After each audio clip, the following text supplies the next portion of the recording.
Hi, my name is David Frye. I'm in the state of Vermont, and I'm here to talk to you about the disability GLBTQIA group meetings and self-advocacy group meetings.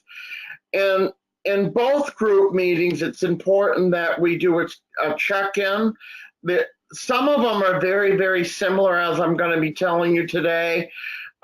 Sometimes out of the check-ins, we like to use our pronouns in the disability GLBTQI group. So when I say proper pronouns, that's he, she, him, they, them, and then use your name. I think in the GLBTQ movement that people like to use their proper pronouns because they like to be called their proper, the proper names for them. So also out of the check-in, sometimes you get like a conversation that maybe people want to talk about, that's what's going on in their daily lives that's important.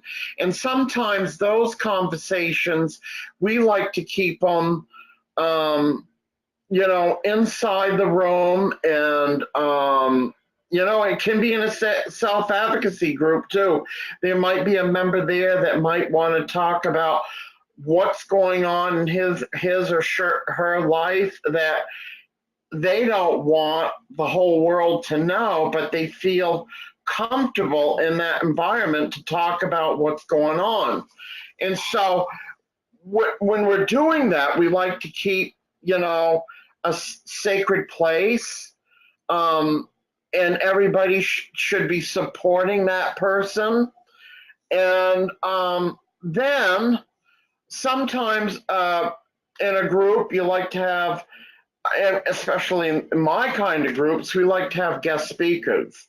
So when we do a guest speaker situation, we like to not do a long check-in, because we like to have that speaker have the whole time of the meeting for that speaker. And sometimes, and then we're going to go back and talk about self-advocacy groups.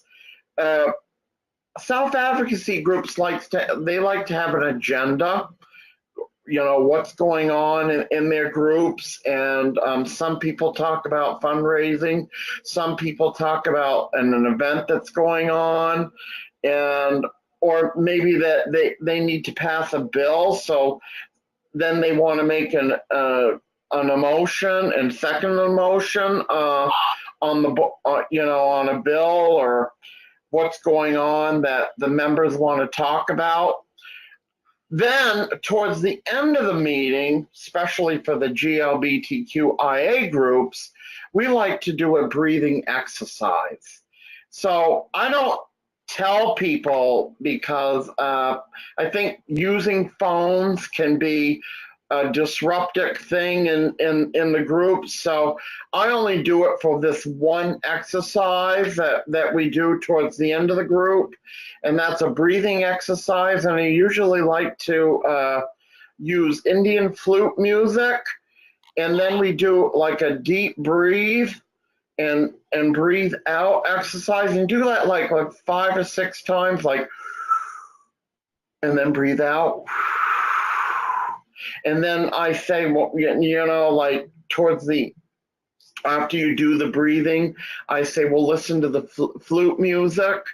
And so that's the variation of group meetings that I have witnessed, and being in the self-advocacy groups and running the GLBTQIA groups. And I hope that helped you today to talk about what your group is doing, and formatting the structure of the group. And I hope I helped you. And maybe if your group wants to start a GLBTQIA group, please get a hold of me. My name is David Frye in Vermont, and I hope you enjoyed this video. Thank you very much.